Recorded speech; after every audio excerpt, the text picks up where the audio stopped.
When we pull together global studies, we find that only 1 in 3 companies feel ready to keep up with the pace of the future.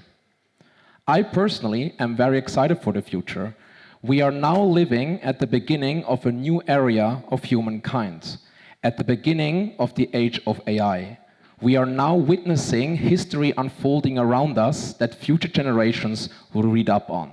I find that super cool, to be honest. But I also understand that people can get scared about it and be scared to be left behind. So let's have a look why exactly digital transformations fail. Well, I think it's exactly in the world. People don't really transform themselves. They often just have a checklist, they work for it, we have a new cloud, we have done some new work, we're done. But they don't challenge themselves sufficiently to actually create a digital revolution. And to really have a digital revolution happening, you need 3 things equally. You need a psychological understanding of your employees and your clients, both today and in the future. You need a technical foundation on an understanding of the big trends that are happening that goes beyond just reading buzzwords in the newspaper. So before those buzzwords show up in the media, you should already have built something that is ahead of that. And third of all, you need business models that scale with the future and that are truly future-proof. Bring together my background as a tech entrepreneur and investor, coming from companies such as Google and Amazon, and being originally a neuroscientist and psychologist, here are a few selected methods for you that worked for me. First of all, the most important, it's absolutely key to build your companies like clockworks.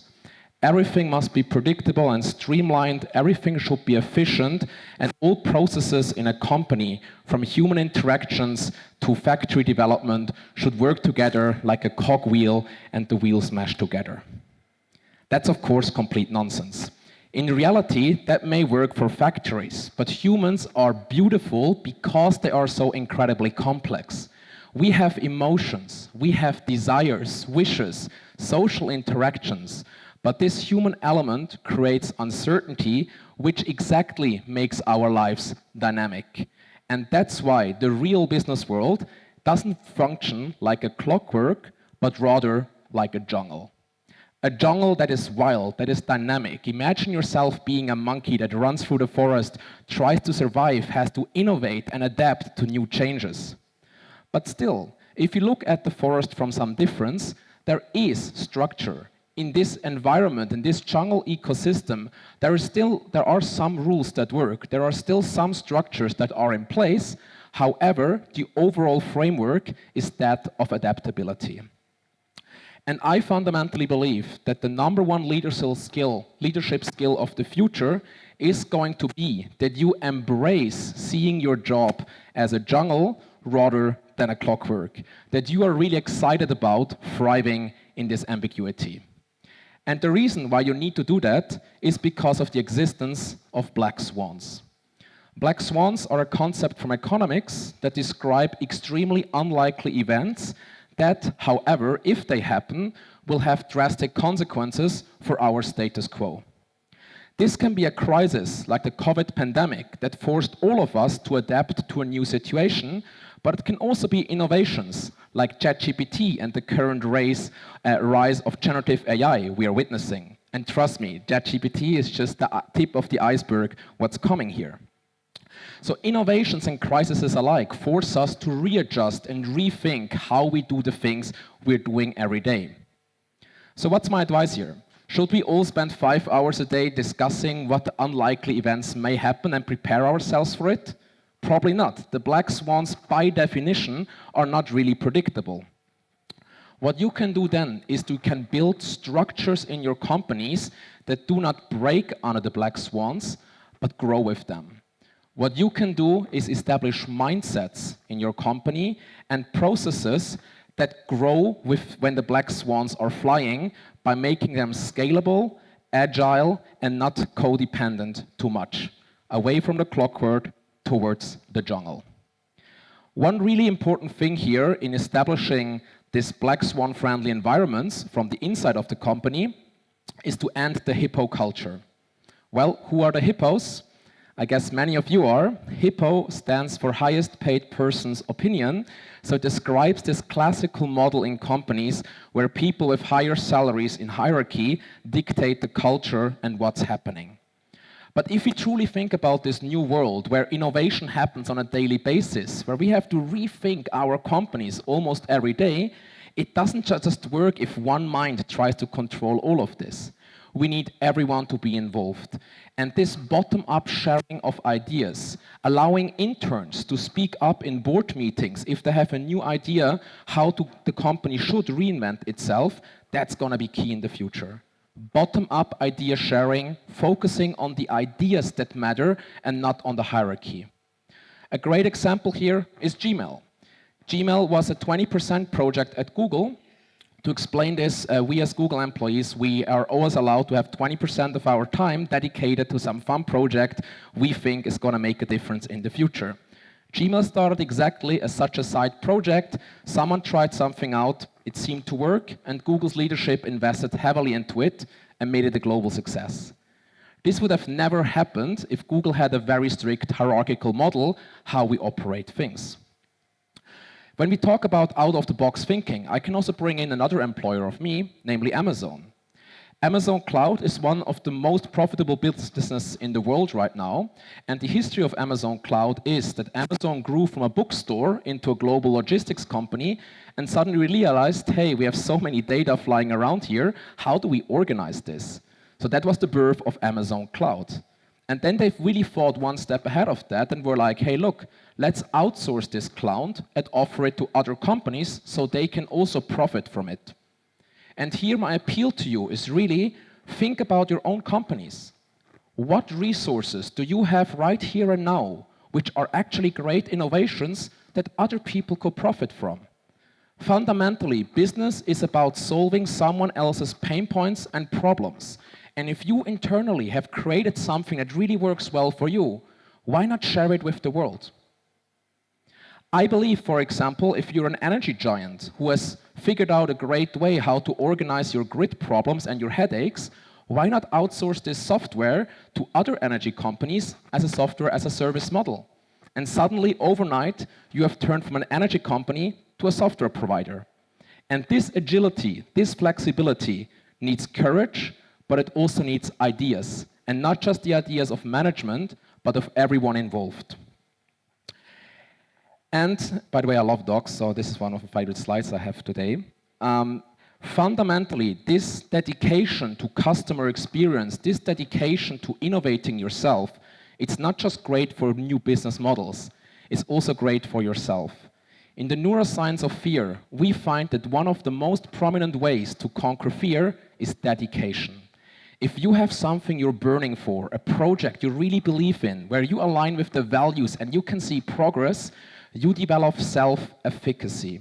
Self-efficacy means you have the feeling that you are competent, the feeling that you can succeed. If you have small baby steps on your path towards the end of a project, you will really develop the frame that you can do it. And then think about it. If not just you yourself, but the entire company as a whole has this feeling of self-efficacy, what you can do. And it's, by the way, the same for private life. As a tech investor and entrepreneur, trust me, every day I have to deal with a lot of uncertainty. I have to make a lot of big decisions. And also, there's, of course, doubt of failure. Like, what am I doing here? The fundamental thing I do, every morning I get up at the same time, I do a morning workout, I have a cold shower, and then at first I do the most annoying task of the day, so it's out of my way, and then I just take it from there. You see, a little structure in the bigger jungle, and this dedication to solving other people's problems is what keeps me going. If we think about solving other people's problems, that's great, but we also need to know what problems do we want to solve.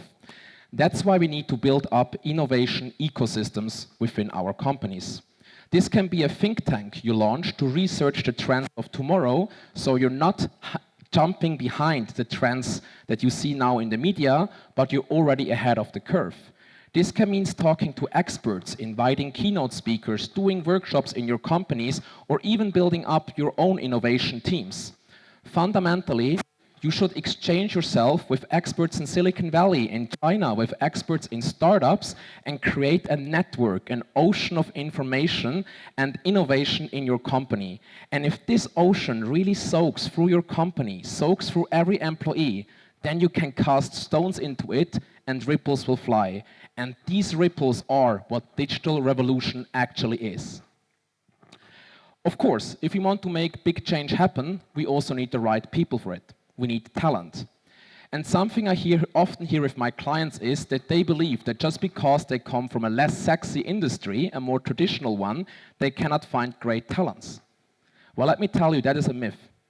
If you have a social mission and values that you stand for, which you don't just put on marketing slides, but you're actually living and feeling, if you have great projects and ambitions, such as fundamentally transforming your current industry and creating something new, trust me, the talent is going to come to you, because the talent of tomorrow wants to work in creating the future and the history books I spoke about before, and the talent of tomorrow looks for a social mission. And if you can provide that packaged together, trust me, no matter what kind of company you are, the talent will be coming. So now we have, everything is great. We have the talent coming in, we have an innovation ecosystem, the black swans are kind of under control, the hippo culture is done. Everyone's hyped, everyone's great, we start digital transformation. And then it happens. Projects fail. People leave the company. Predictions turn out to be wrong. A black swan shows up, which we wrongly predicted, and breaks our entire business model. People walk out, there's bad press about us, we're the laughingstock of society. And here, and this is the moment of truth, this is where digital transformation actually happens. Not just thinking the leaders have to motivate the employees. No, as an employee, taking responsibility to keep up the motivation even if things go south. The moment of truth will happen for each and every company aspiring greatness. Each and every individual of us aspiring greatness will have these moments when you want to quit, and when comfort, when laziness, when excuses and indifference and fear fundamentally become prominent. And what we need to do in this moment is to understand that success doesn't mean having a big wave of motivation and running for a goal, but success means getting up again when you fall. So digital transformation has never happened in your company if you stop it after your first failure. It has happened if you keep trying for the 50th time, fail and fail and fail again, and still manage to adapt and get up again. That is when you can talk about digital revolution, and not before that. And looking at psychotherapy, we also see, going back here a bit to my neuroscience background, we see that fear fundamentally can be overcome if we expose ourselves to it in small doses. For those of us scared of spiders, if you expose yourself to spiders over time, put them on your shoulders and see them, your fear of them will decrease or even disappear fully. The amygdala is the part of our brain that mitigates fear responses, and you can control the exposure by having an encounter with what you fear. And it's the same for digital transformation. If people are really scared to lose their jobs to ChatGPT, download it. Download the plugins. Play around with it. Become a friend with them, right? If you're scared of all the trends that are happening, do a trip to Silicon Valley. Have a look around. Attend some webinars, some free webinars. Talk to experts. Talk to people you know in the field. And actually get to know what you're afraid of. Because trust me, before I said dedication conquers fear, a second truth of the neuroscience of fear is knowledge conquers fear as well. And if you have dedication and knowledge throughout your company, throughout everyone's mindset, that is when you can overcome the paralyzing effects of the pace in the world. And so I would like to end this talk with my life slogan that I follow both in my private but also professional life. I believe in being fast. The world is going to develop faster and faster, and if we are not also fast in how we think, how we process information, how we adapt, we will always lag behind the market but never lead it. Okay, but being fast also means failing. Because if you're prioritizing speed, you will make failures, you will make errors. That's just in the nature of things. You can either control all variables or be fast. So I choose the path of speed and failure. But the most important here is to fail smart. Failing smart means never failing twice for the same reason and deeply understanding why you failed in the first place. Absorb it, share it. Don't hoard it like a dragon hoards its golds. Share the knowledge you have created with your teams and make sure you as a company grow your collective intelligence. And the first thing I believe in is not just thinking big, but daring to think big. Because thinking big is scary. If you leave your nice big tech jobs and there's suddenly a startup entrepreneur with no income, that's scary. If you go up to your CEO and tell them you want to revolutionize your company and it may fail and you're the reason why this company died, that's scary. If you tell people, hey, we are now using new AI technologies in our company without actually really understanding yourself how these algorithms work, that can be scary. But fundamentally, greatness is made by facing fear. And I believe that a life that dares to think big can be a great one. And so I ask all of you to look around you. The future has already begun, and it will be an exciting one. Stay excited, both as a company and as a human being. Thank you very much.